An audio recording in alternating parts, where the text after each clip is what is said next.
한 남자가 백화점에서 쇼핑을 하다가 한 백화점 코너에 아주 예쁜 여자에게 말을 붙였습니다. 실례합니다, 아가씨. 백화점 안에서 제 아내를 잃어버렸는데 저와 잠시 이야기 좀 나눌 수 있겠습니까? 아가씨가 글쎄요. 아니 저는 선생님이 누군지 알지도 못하고 선생님 아내가 누군지도 알지 못하는데 제가 무슨 얘기를 할 수 있겠습니까? 그래도 괜찮습니다. 저와 얘기만 하고 있으면 됩니다. 그 예쁜 여자는 도대체 무슨 얘기인가? 왜 한 남자, 이 사람하고 얘기를 해야 하는가? 도무지 뜻을 알 수가 없어서 도무지 무슨 말씀을 하시는지 알지 못하겠네요. 선생님 아내를 찾는데 제가 왜 선생님하고 이야기를 하고 있어야 됩니까? 그렇게 말을 했습니다. 그러자 그 남자는 확신에 찬 모습으로 그 예쁜 여자에게 말했습니다. 제 아내는 예쁜 여자와 제가 이야기만 하고 있으면 금세 어느새 나타나서 그 예쁜 여자와 얘기를 못하게 합니다. 그러더란 거죠. 질투가 많은 아내에 대한 또 여성의 질투를 재밌게 표현한 이야기이기도 합니다. 보통 여성들에게 질투가 많다고 말을 합니다. 사실 그렇지요.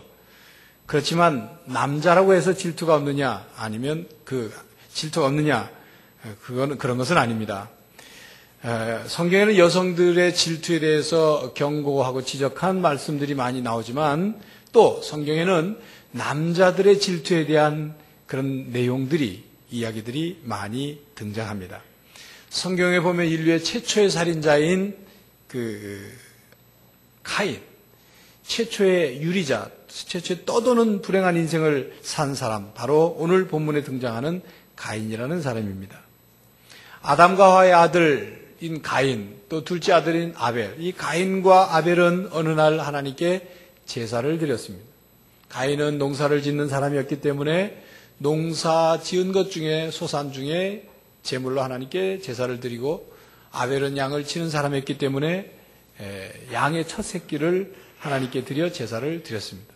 근데 하나님이 아벨의 제사는 받아주시고 가인의 제사를 받아주시지 않았습니다. 문제는 거기서부터 시작됐습니다. 가인은 화를 내면서 안색이 싹 변했습니다. 그리고 그 마음속에 동생 아벨에 대한 질투심이 불타올랐습니다.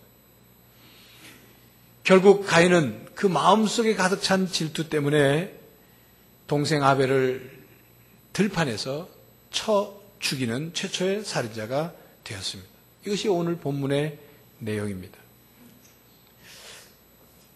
여러분들은 언제 행복을 느끼십니까? 내가 참 행복하다. 그런 행복감을 어느 때 느낍니까? 뭔가 부족했다가 그것이 채워져서 만족을 느낄 때 행복을 느끼죠.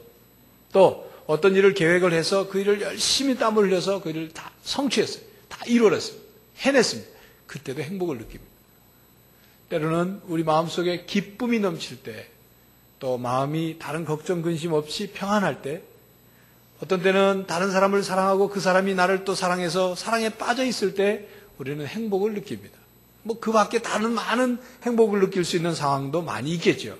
그런데 우리 마음속에 있는 이 만족이라는 행복, 성취라는 행복, 기쁨, 평안, 혹은 사랑, 혹은 자유, 혹은 편안하게 쉬는 안식, 이런 행복을 느끼게 하는 이런 행복감을 주는 상황들이 있는데 이런 것들을 느끼지 못하도록, 이런 것을 누리지 못하도록 하는 장애물이 있다는 거죠.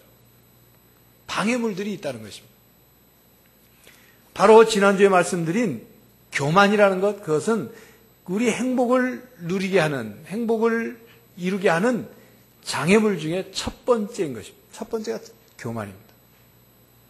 바로 두 번째, 우리의 진정한 행복과 진정한 성공과 진정한 웰빙의 삶을 가로막는 두 번째 장애물이 무엇이냐 하면 질투라는 것입니다. 오늘 우린 질투에 대한 말씀을 깨달아야 합니다. 질투라는 것이 무엇인가? 질투가 어떤 일을 우리들에게 무슨 일을 행하기 때문에 질투는 우리의 행복의 장애물인가? 그 끊임없이 솟아나오는 이 질투심을 해결할 수 있으려면 어떻게 해야 되는가 하는 이런 질문을 가지고 오늘 우리들에게 주시는 하나님의 말씀을 통해서 우리의 행복의 두 번째 장애물인 질투를 해결할 수 있기를 바랍니다. 여러분, 질투란 무엇입니까? 질투라는 말은 시기라는 말로도 사용합니다. 시기, 질투 다 비슷한 뜻으로 사용합니다. 그래서 보통 시기, 질투 같이 사용하죠.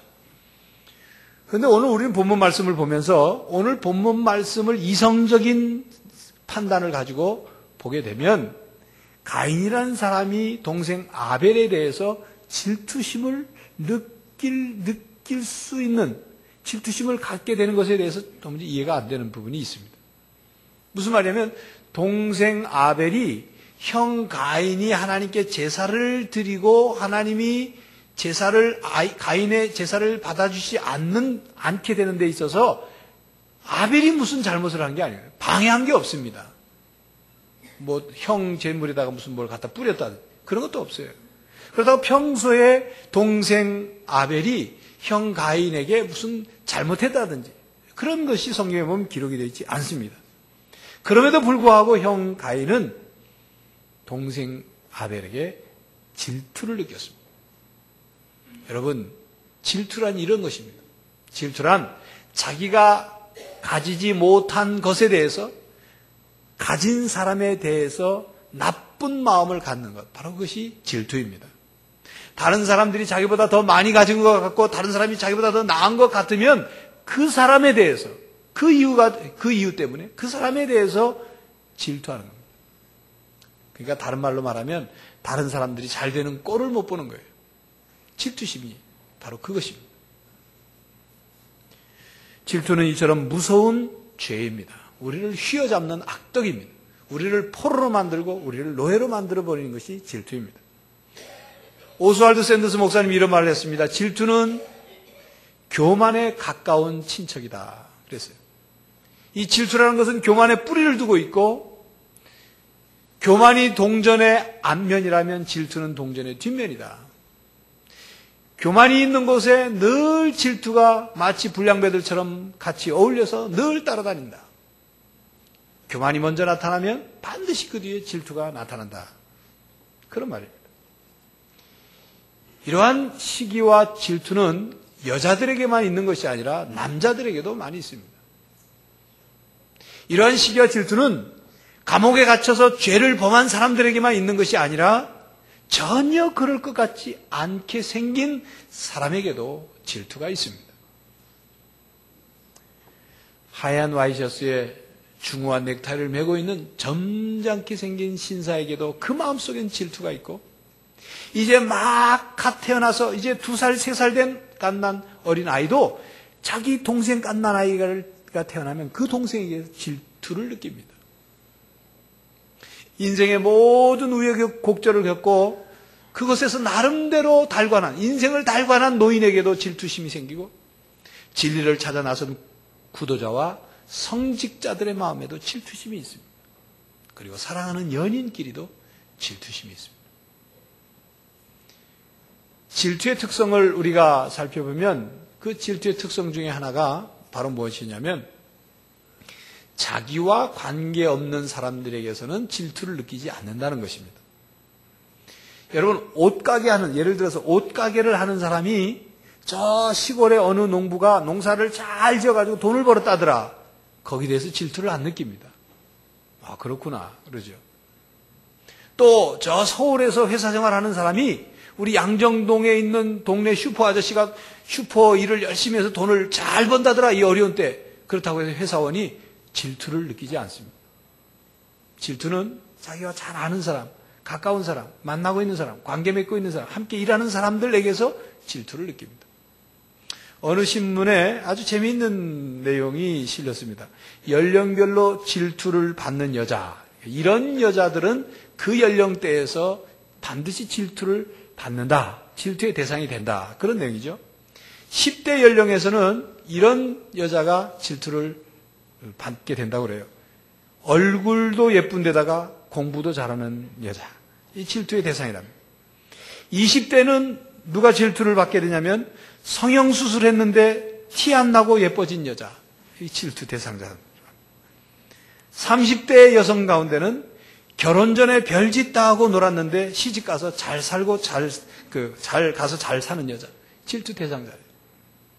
40대 여자는 골프 치고 놀 거 다 놀고 쏟아낼 거 다 쏟았는데 자식들이 대학에 척척 붙는 여자. 또 50대에서는 먹어도 살 안 찌는 여자. 그리고 60대에서는 건강의 복도 타고났는데 돈복까지 타고난 여자. 그리고 70대에서는 자식들도 효도 잘하는데 서방까지 멀쩡하게 살아서 호강하는 여자. 질투 대상자래. 80대 여성 중에 누가 질투의 대상자냐면 이런 복을 타고났는데 아직도 살아있는 여자. 여러분, 뭐 재미있는 유머 얘기인지 모르겠습니다만 그 내용을 보면 그 질투의 대상자가 잘 아는 사람이에요. 잘 아는 사람. 그러니까 성형수술을 했는지 안 했는지 어떻게 알아요? 아니까 알죠. 그죠? 관계가 있으니까. 그 자식들이 뭐 대학에 척척 붙었는지 어떻게 알아요? 잘 아니까. 과거에 뭐 잘 놀았는데 시집 잘 가고 뭐 이런 얘기도 과거까지 알 정도로 잘 알고 가깝고 그리고 함께 어떤 삶의 공간에서 사는 대상자에게 질투심을 느낀다는 거죠. 여러분 한번 잘 생각해 보세요. 여러분들의 마음속에 질투심이 생길 때 어떤 관계, 어떤 사람에게 질투심이 생기는가. 이상하게도 같은 시어머니 밑에서 시집살이를 하면서도 그 며느리끼리 질투심을 느낍니다. 서로 잘 아니까. 또 식당도 멀리 있는 식당 주인한테 질투심을 느끼는 게 아니라 바로 우리 집 옆에서 식당 경영하는 그 주인에게 질투심을 느껴요.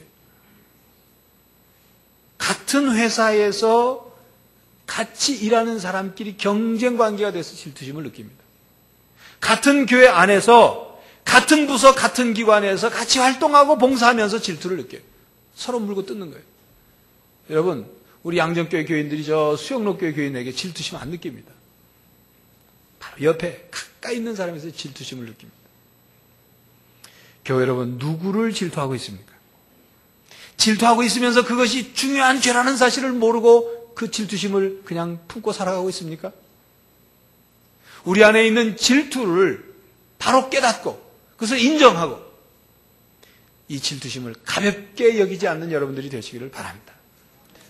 그렇다면 질투가 도대체 우리 안에 있으면서 우리에게 어떤 일을, 무엇을 하기 때문에 우리는 질투에 대해서 이렇게 생각해야 하는 것인가 하는 것입니다. 질투는 다른 사람을 파괴하려고 합니다.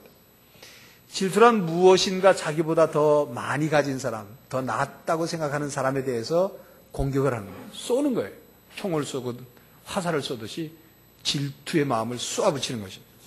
그래서 돈이 많은 사람이든 많이 배운 사람이든 또 무슨 뭐 나보다 잘생겼다고 생각하는 사람이든 나보다 더 큰 차, 좋은 차를 타고 다니는 사람이든 나보다 더 넓은 집에 사는 사람이든 심지어는 나보다 교회에서 봉사 열심히 하는 사람이든 나보다 헌금을 더 많이 하는 사람이든 어느 누구든 자기보다 좀 낫다고 생각하는 대상자를 질투합니다. 질투해요. 그리고 그 대상자를 향해서 안 좋은 말을 해요. 안 좋은 말. 헐뜯기도 하고 무작정 괴롭히기도 하고 모함하기도 하고 중상모략하기도 하고 자신이 어떤 대가를 치르더라도 자기의 경쟁자를 해롭게 할 수만 있다면 그 대가도 치러요. 그것이 질투입니다. 오늘 본문 말씀에 등장하는 가인은 동생에게 질투가 생겨서 동생에게 그야말로 화살을 쐈습니다. 총을 쐈어요. 요즘 말로 말하면 돌로 찍어서 죽였어요.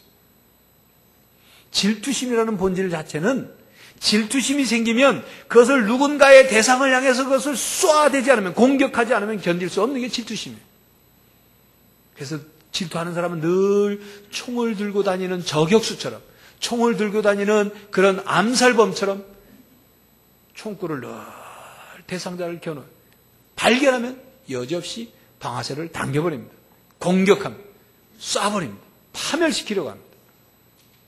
성경에 보면 요셉의 형들은 요셉에게 질투를 느꼈어요. 그 질투심 때문에 요셉을 그냥 봐줄 수가 없었어요. 요셉을 애굽에 팔아버렸습니다. 팔아버리기 전에는 죽이려고까지 했었어요. 그게 질투입니다. 모세의 누이 미리암은 모세의 권위, 모세의 지도력에 대한 질투심을 느껴가지고 모세가 구스 여인과 결혼한 사실을 들춰서 모세를 정면으로 도전했어요. 공격했어요. 질투심을 느낀 거죠. 질투는 그 대상자를 정해서 공격하고 파멸시키려고 합니다. 여러분, 성경에는 이렇게 말씀합니다. 우는 자들과 함께 울고 즐거워하는 자들과 함께 즐거워하라. 그런 말씀이 있어요. 그런데 우리 마음에 질투심이 생기면 즐거워하는 사람을 보면 그 사람의 질투심이 생겨서 같이 즐거워하는 게 아니라 오히려 애통해요. 괴로워해요. 못마땅해요. 배가 아파야 합니다. 우는 사람을 보면, 고통당하고 상처받고 어려움에 처한 사람을 보면 함께 우는 것이 아니라 통쾌하게 생각합니다. 통쾌하게. 그게 질투예요. 심지어는 내가 고통을 조금 당하는 한이 있을지라도 상대방이 더 고통을 당하게만 할 수만 있다면 내가 그 고통을 감수할 수 있을 정도로 질투심은 상대를 파멸시키기 위해서 안간힘을 쓰는 것입니다. 여러분, 그 유대인 민간 이야기에 보면 이런 얘기가 있어요. 어느 두 장사꾼이 길을 가고 있었습니다. 뭐 물건을 떼러갔는지 길을 가고 있었어요. 근데 이 두 장사꾼의 관계는 경쟁 관계예요. 한 사람은 욕심이 많은 장사꾼이고 한 사람은 질투심이 많은 장사꾼이었어요. 서로 늘 팽팽한 신경전이 벌어진 경쟁 관계였어요. 근데 천사가 나타났어요. 천사가 나타나서 그 사람들이 말, 너희들 소원이 뭐냐? 먼저 나한테 소원을 말하는 사람, 첫 번째로 소원을 말하는 사람의 소원은 내가 다 들어준다. 그리고 나한테 소원을 얘기하지 않은 사람에게는 첫 번째 말한 사람의 소원을 들어준 것의 2배로 들어준다. 그랬어요. 그래서 이 욕심 많은 이 장사꾼이 먼저 얘기하려다가 가만히 얘기를 들어보니까 자기가 소원을 빌면 자기만 소원이 이루어지는 게 아니라 자기가 경쟁관계 질투하고 있는, 싫어하는 그 사람이 2배로 받으니까 이거 안 되겠다 싶어가지고 입을 콕 다물고 있어요. 질투심 많은 장사꾼도 마찬가지로 먼저 이야기를 하고 싶은데 저 사람이 더 나보다 2배 받을 것이 질투가 생겨서 견딜 수가 없는 거죠. 서로 눈치만 보고 있어요. 한참 가다 보니까 천사가 이제 난 갈란다. 난 떠날 테니까 나한테 지금 얘기하지 않으면, 마지막 기회인데 얘기하지 않으면 이제는 앞으로 뭐 소원을 빌어도 소용없다. 그랬더니 욕심 많은 장사꾼이 질투심 많은 장사꾼의 목을 조르면서 네가 먼저 빨리 얘기해. 네가 먼저 빨리 얘기해. 안 하면 죽여버릴 거야. 그럼 목을 막 조르니까 질투심 많은 장사꾼이 자기 죽일 듯이 목을 조르니까 어떻게 하겠어요? 목이 쪼여지는 목소리를 참아가면서 천사에게 소원을 빕니다. 내 눈 한 짝 눈 멀게 해주세요. 내 소원은 내 눈 한 짝 눈 멀게 해주세요. 무슨 소리입니까? 욕심 많은 장사꾼 2눈 멀게 해달라는 거예요. 2배니까. 2배. 여러분, 질투는 자기 눈이 한 짝 눈이 잃어버려져도 상대방의 눈을 다 멀게 할 수 있다면 그렇게 되겠다는 그것이 질투심이 그런 거예요. 우리를 그렇게 파멸로 끌고 가는 것입니다. 교회 여러분, 질투 때문에 다른 이들을 미워하고 공격하고 파멸시키려는 죄악을 행치 않는 여러분들이 되시기를 간절히 바랍니다. 또한 질투는 자기 자신을 파멸시킵니다. 자기 자신을 파멸시킵니다. 다른 사람들을 공격할 뿐만 아니라 그 공격한 것이 자기를 파멸시킵니다. 처음 가인이 질투심을 느낄 때 하나님이 경고하셨죠. 오늘 말씀을 보면 가인아, 죄가 네 문 앞에 엎드려져 있으니까 그 죄를 빨리 해결해라. 오늘의 말씀으로 말하면 이런 것입니다. 네 마음속에 지금 질투하는 마음이 생겼는데 그 질투하는 마음 해결하지 않으면 오히려 너 그것 때문에 너 망한다. 너 불행한 인생을 살게 돼. 빨리 해결해. 그런데 가인은 동생 아벨만 죽이면 하나님이 자기의 제사를 받아줄 걸로 생각했나 봐요. 동생 아벨만 죽이면 하나님의 사랑을 독차지할 거라고 생각했는지 아벨을 돌로 쳐 죽입니다. 그런데 돌로 쳐 죽인 뒤에 그가 정말 행복해졌으면 좋겠지만 그렇지 않고 그에게 죄는 점점 불어나고 그의 마음은 점점 황폐해지고 하나님과는 점점 멀어져서 그는 평생 이리저리 떠돌면서 떠도는 그런 불행한 인생을 살게 된 것입니다. 잠언 14장 30절에 보면 마음의 화평은 육신의 생명이나 시기는 뼈의 썩음이니라 그랬어요. 시기와 질투는 우리의 뼈를 썩게 한다 그랬어요. 우리 마음에 평안을 주지 않는 것입니다. 질투로 상대방을 공격하면 내가 이기고 내가 승리하고 내가 행복해지고 내가 굉장한 것이 될 것 같지만 그 결과는 절대로 행복해지지 않습니다. 절대로 행복해지지 않아요. 사무엘에서 보면 지독한 질투의 거장이 한 사람 나옵니다. 창가에 앉은 사울왕이 아낙네들이 길거리에서 하는 노랫소리를 들었어요. 뭐라고 노래를 하냐면 사울이 죽인 자는 천천히요 다윗은 만만이로다. 그만큼 다윗이 혁혁한 전쟁에서 혁혁한 공로를 세우고 또 뛰어난 장수다. 그런 칭찬하는 말을 듣게 되니까 순식간에 새 영웅이 된 다윗에 대해서 질투심이 생겼어요. 자기의 인기를 잃어버렸다는 생각 때문에 괘씸한 생각이 들었어요. 다윗이 사울을 공격한 것도 아닌데 그 질투심이 생기자마자 사울은 평생 동안 다윗을 죽이려고 쫓아다닙니다. 군대를 챙기고 화살을 챙기고 교만한 마음을 챙겨가지고 끝까지 다윗을 죽이려고 따라다닙니다. 결국은 성경에 그렇게 기록합니다. 사울의 마음속엔 하나님의 성령이 거할 수가 없었다. 하나님의 성령이 떠납니다. 그래서 사울의 인생은 질투 때문에 패망하고 죽게 됩니다. 그것이 바로 질투의 종말이에요.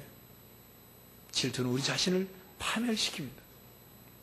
요셉을 질투했던 형들은 긴 세월 동안 죄책감에 시달릴 수밖에 없었어요.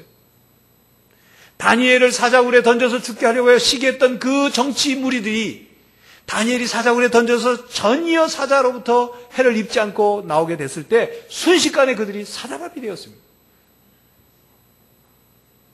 맹자가 그런 말을 했어요. 질투는 언제나 남을 향해 쏘지만 자기에게 돌아온다. 자신을 향해 쏘는 것이다. 그런 말을 했어요. 다른 사람들을 겨냥해서 질투의 화살을 쏘지만 그것은 언제나 부메랑처럼 자기에게 돌아옵니다. 자기를 스스로를 해치는 일이 되는 것입니다. 그게 질투예요.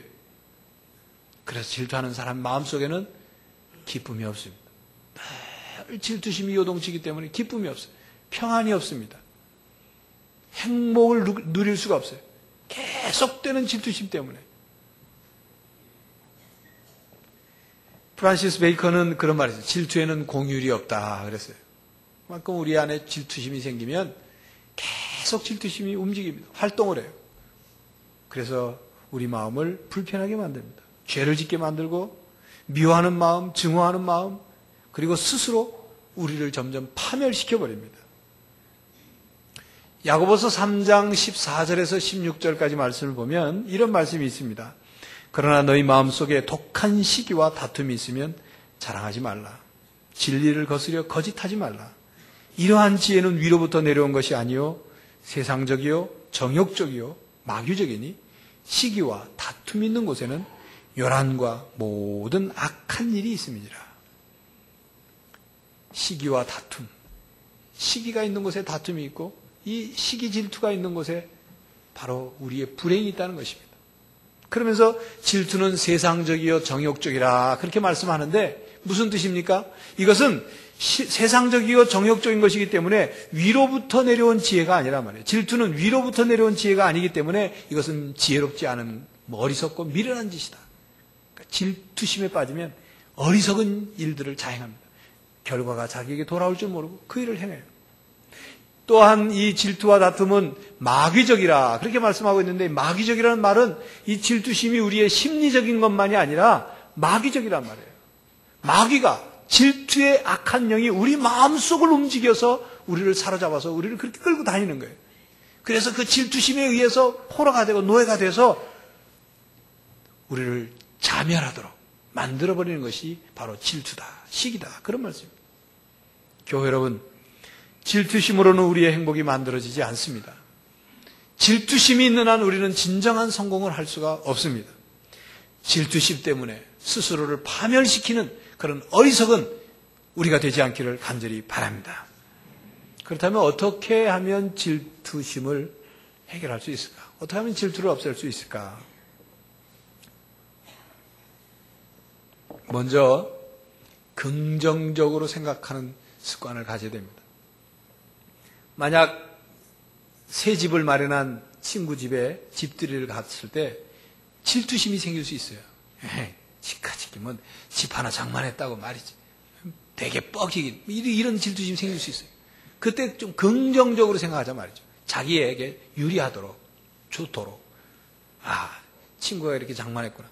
나는 더 열심히 노력해서 나도 빨리 집 장만해야지. 이 질투의 그 물꼬를 방향을 바꾸면 그것은 우리 삶에 굉장한 도전과 힘이 되는 것입니다. 자신의 부족함을 바라보고 그것을 질투하는 것으로 가면 불행한 인생이 되지만 자신의 마음속에 생겨난 질투를 자기에게 도전이 되고 자기에게 긍정적인 모습으로 만들어가면 행복한 사람이 되는 거예요. 우리 마음속에 질투심을 키우지 마십시오. 긍정적인 생각으로 자신이 정말 멀리 내다보고 자신에게 이로운 쪽으로 생각을 해야 합니다. 그리고 그 질투심이 떠나지 않을 때 예수 그리스도의 이름으로 질투의 영을 내어 쫓아야 합니다. 질투는 마귀적이라고 그랬죠. 우리 안에 사탄이 우리를 자꾸 질투를 부추겨서 조정하려고 하는 그 마귀를 내어 쫓아야 됩니다. 나를 괴롭히고 나를 파멸로 끌고 가는 이 악한 마귀야. 악한 질투의 영아 떠날지어다. 나사렛 예수 이름으로 명하노니 떠날지어다. 물러갈지어다. 명령해요. 내 능력으로 하는 것이 아니라 예수 그리스도의 이름의 권세로 악한 질투의 영을 내어 쫓아야 하는 것입니다. 그리고 성령 하나님의 도움을 구해요. 성령 하나님이 내 안에 계셔서 날 도와주십시오. 성령 하나님이 나의 마음속에 악한 것들을 물리쳐 주시고 해결해 주십시오. 성령 하나님의 도움을 구해야 합니다. 그리고 그 다음에는 기도해야 합니다. 다른 우리 질투의 대상이 되는 사람을 위해서 기도해야 합니다. 그 영국 런던에는 20세기 초에 아주 유명한 목사님이 세 분 계셨습니다. 그 F.B. 마이어라는 그리스도 교회에 담임 목회하시는 F.B. 마이어라는 목사님이 계셨고, 또 그 세계 역사상 아주 설교를 잘했다고 하는 침례교회 목사인 스펄전 목사님이 있었고, 그리고 웨스트민스터 교회에 캠벤 몰간이라는 목사님이 계셨습니다. 그런데 그 세 분 중에 캠벤 몰간 목사님이 미국에 가서 목회를 하다가 영국 런던으로 돌아오게 됐습니다. 그 영국 런던으로 돌아오게 됐을 때 그 F.B. 마이어 목사님이 이런 고백을 했어요. 자신이 캠벨 목사님을 잘 아는데, 캠벨 몰간 목사님을 잘 아는데, 그분이 미국에서 목회를 하는데 많은 사람들이 뉘우치고 회개하고 예수님을 믿게 돼서 그 목회하는 교회가 부흥한다는 소식을 듣고, 그때는 캠벨 목사님을 위해서 열심히 기도했다는 거죠. 하나님께 감사하고 그 복음의 역사가 많이라도 기도를 했는데, 막상 런던에 와서 그 목사님이 웨스트민스터 교회에서 목회를 하기 시작하자 위에서 기도가 안 되더래요. 질투심이 생겨서. 저 목사님 교회는, 우리 교회는 나가면 어떡하나. 저 교회는 막 부흥하고 우리 교회는 부흥 안 하고, 이런 질투심이 생겨서 기도가 안 되더래요. 그래서 하나님께 이렇게 기도를 했다는 거예요. 하나님, 제 마음속에 있는 이 질투심, 이거 좀 없애주십시오. 없애주십시오, 하나님. 이 질투심이 없어지지 않습니다. 기도를 한 번 하고 또 하고 해도 질투심이 안 없어지더라는 거죠. 그런데 어느 날 하나님이 자기 마음속에 이런 음성을 들려주시더랍니다. 내 기도를 바꿔라. 내 기도를 바꿔. 내 기도를 시기 질투를 없애달라고 기도하지 말고 그를 위해서 축복 기도를 해라. 그렇게 말씀하시더라는 거죠. 그래서 그 마이어 목사님이 기도를 바꿨다는 거죠. 그 스펄전 목사님과 캠벨 몰간 목사님을 위해서 축복하는 기도를 드렸다는 거죠. 그렇게 되니까 마음에 평안이 찾아오고 마음에 기쁨이 찾아오더라는 것입니다. 그러면서 그 이후에 그 마이어 목사님이 자기 교회에서 공식적으로 그런 기도를 했답니다. 아주 유명한 그 일화의 기도인데 뭐냐면 이렇게 기도할 때, 하나님, 몰간 목사님의 교회를 축복해 주셔서 그 교회 사람이 메어지도록, 사람이 가득가득 차도록 해 주시고 그 교회 차고 넘치면 우리 교회로 오게 해 주십시오. 그렇게 기도했대요. 그 당시에 이 세 목사님, 마이어 목사님, 스펄전 목사님, 캠벨 몰간 목사님, 이 세 분 다 훌륭한 목회를 하고 많은 사람들에게 복음을 전하고 그 교회가 많이 부흥했습니다. 다 세계에 똑같이 다. 교회 여러분, 다른 사람을 축복하는 기도를 해야 합니다. 쉽지 않죠. 질투의 대상자를 어떻게 복을 빕니까? 어떻게 축복 기도를 해요? 그러나 우리의 믿음이 그런 질투의 대상자를 축복할 수 있는, 축복의 기도를 드릴 수 있는 믿음에까지 성장해야 돼요. 그렇게까지 가야 됩니다. 늘 그저 내 복만 받으려고, 내 밥그릇만 챙기려고 하지 마시고 다른 사람을 위해서 축복하는 그런 기도를 드릴 수 있는 신앙인이 되어야 하는 것입니다. 예수님의 말씀대로 예수님이 그런 말씀했죠. 너희 복음을 전하라 그러면서 너희가 그 집에 가서 평안을 빌고 평안을 빌라. 그런데 그 집이 평안을 받을 만한 그릇이 못 되면 그 평안이 누구에게 돌아온다고 그랬어요? 평안을 빈 너희에게 돌아온다. 그렇게 성경에 말씀하셨어요. 그렇다면 우리가 다른 질투의 대상자를 위해서 축복을 빌었을 때 그 축복받을 만한, 그 대상이 축복받을 만한 그릇이 되지 않으면 그 복이 누구에게 와요? 우리에게 와요. 우리에게 와요. 다시 돌아오기를 위해서 기도하는 것이 아니라 그 사람과 내가 다 복을 받아야 그래야 행복해집니다, 여러분. 나 혼자서만 잘 된다고 행복해지는 게 아니에요. 다른 사람이 불행해져서 다른 사람이 죄를 범하고 악한 일을 행하면 그 피해를 누가 받아요? 교회 여러분, 다른 사람을 위해서, 질투의 대상자들을 위해서 축복 기도를 드릴 수 있는 여러분들이 되시기를 바랍니다. 그리고 하나님께 대한 감사를 찾아서 드리십시오. 감사. 하나님이 나를 향해서 가지고 계신 그 뜻을 믿음으로 받아들여요.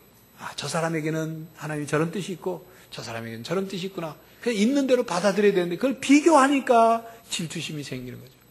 이 질투심은 열등의식에서 나오는 겁니다. 비교해서 나오는 열등의식. 그래서 하나님께 감사드려요. 하나님이 나에게 지금 내게 주신 것, 내가 지금 누리고 있는 것, 내가 가지고 있는 것, 그것에 대해서 감사하면서 자족하는 신앙이 될 때 우리 마음속에 감사가 싹트게 되고 그 감사는 우리의 마음속에 질투심을 몰아내는 것입니다. 그래서 우리 마음속에 감사가 넘치고 평안이 넘치고 기쁨과 자유가 넘치게 되는 것입니다. 그리고 무엇보다도 십자가의 사랑을 구해야 합니다. 십자가의 사랑을 구해요. 우리 마음속에 사랑이 있어야 질투심이 없어지는 거예요.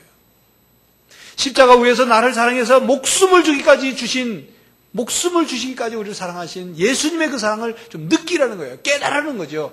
그 사랑을 받도록 하나님께 구하라는 겁니다. 주님의 십자가의 사랑이, 주님의 그 십자가에서 보혈을 흘리시듯 그 십자가의 사랑이 내 몸에, 내 속에 흘러넘치기를 원합니다. 그 사랑이 내 마음속에 가득 차게 해주십시오. 왜 나는 이렇게 매일 다른 사람들을 질투하고 시기하고 이런 것에서 헤어나질 못합니까? 예?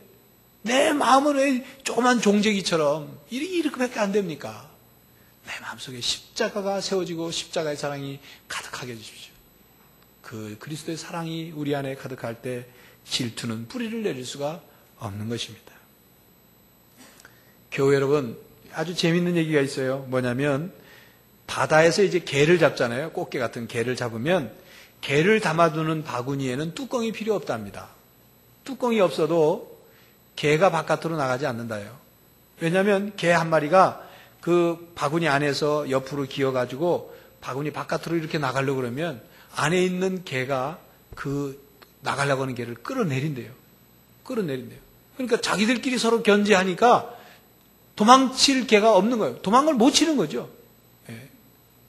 짐승이나 동물이나 사람이나 그 속에 질투심이 있다는 것을 우리가 알 수가 있습니다. 질투심이 생기면 나 자신뿐만이 아니라 공동체를 같이 파멸로 불행하게 끌고 간다는 사실을 우리는 깨달을 수가 있어요. 하나님께서 우리를 이렇게 내려다보실 때,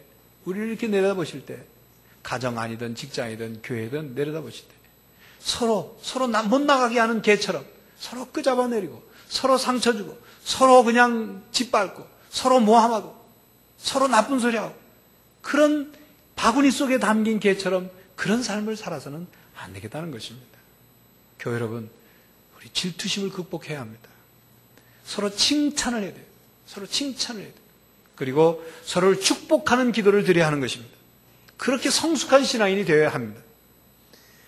우리 삶의 행복의 장애물인 질투를 제거해서 우리 마음속에 진정한 평안과 기쁨이 그리고 감사와 사랑이 또 하나님께 주시는 행복이 넘치는 그런 성도들이 되시기를 간절히 바랍니다. 기도하겠습니다. 하나님, 우리 안에 끊임없이 고개를 들고 솟아나는 이 질투, 정말 없애보고 싶지만 없어지지 않는 이 질투의 마음을 주님 해결하여 주시옵소서. 성령 하나님이 우리 안에 계셔서 악한 마귀적인 질투심을 몰아내 주시고 예수 그리스도의 십자가의 놀라운 사랑이 우리 마음을 가득 채워서 질투를 몰아내게 하여 주셔서 진정으로 우리 모두가, 나뿐만이 아니라 모두가 행복한 삶을, 성공하는 삶을 살게 하여 주시옵소서. 예수 그리스도의 이름으로 기도하옵나이다. 아멘.